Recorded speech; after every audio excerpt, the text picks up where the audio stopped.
What was the standout game that you played when you were at E3? Ooh, so That's a tough one, obviously, because there's so many good games. Yeah, there's different categories, right? So like the obvious, like as a Nintendo fanboy, like Nintendo stuff will take precedence. So Legend of Zelda: Link's Awakening, the remake, is fantastic. Nice. It's just like so awesome because I was playing through it, and like Link's Awakening is one of those ones that I've played through many times. So I was going back through the remake, and I was like, I recognize that area. I know those kids that throw the ball there, and like going back through trying to sort of do everything as quickly as possible. But it's just like that game is just. If you like the original, you'll love it. All the memories are there, but it just looks fantastic. I love how it just looks like a little like. I love that art style. Yeah, like the tilt shift camera look type of thing, or I guess macro look. Yeah. Oh yeah. Actually, that's true. Yeah, it's like something that's got like a little macro lens, right? And the booth when they were there, they had these mini dioramas on top of the playable booth. So they taken segments out of the world and like recreated them with little like models and stuff. It was so good. That's so cool. So. I'm excited about that game. That was awesome. I'm excited about that game. Yeah. I wish it wasn't coming out at the end of September because September is just game constantly. Yeah, we got to talk about Zelda. All right, because we said Link's Awakening, and we obviously need to mention the sequel, Breath of the Wild 2, which apparently is going to be darker than what we've seen before, which is exciting. That blew my mind. Darker than Majora's Mask. Yes. Yeah. I didn't get to watch the conference live, but I woke up and I saw that news and I was like, what? Breath of the Wild sequel is in development? This is unbelievable. Yeah.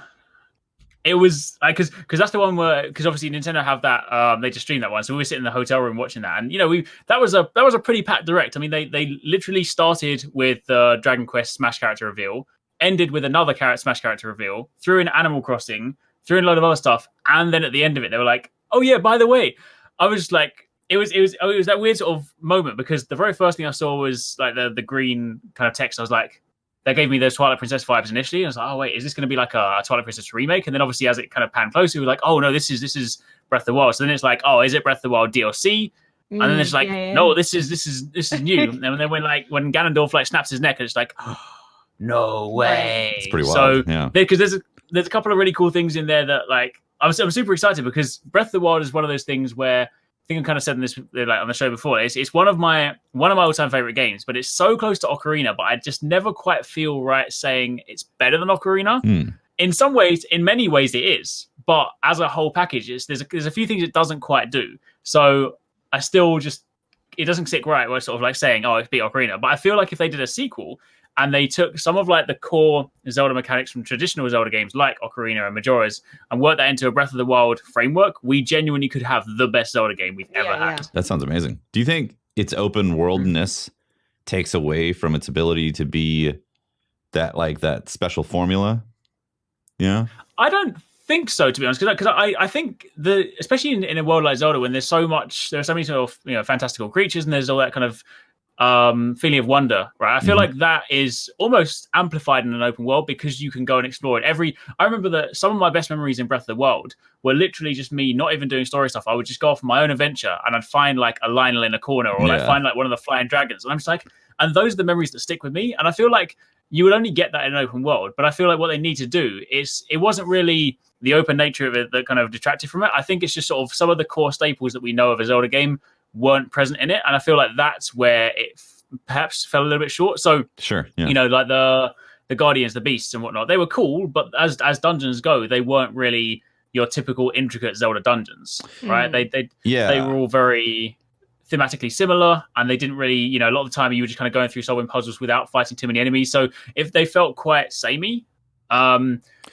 But I guess that's kind of what I'm talking about is that like in order to allow you to have your choose your own adventure in that Zelda format, they kind of have to make things more open to lots of interpretation as opposed to having more of a formula where you have to do this dungeon first because it unlocks this ability that then leads you to being able to unlock this dungeon which has these abilities you have to use to then you know what I mean, like that kind of pacing that happens.